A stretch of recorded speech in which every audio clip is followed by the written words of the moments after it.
Danki, danko. Danko, phela vela bantwana ndini. Engikho. Awuthi fiva yakhe. Lisa imali.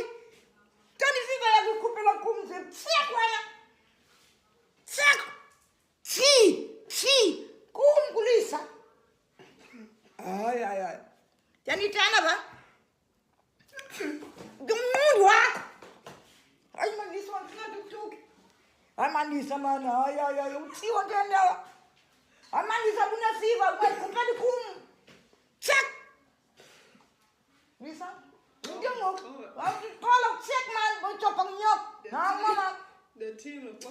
Ama uchopa emqolo uyangena. Kukulisa. Hayi sana.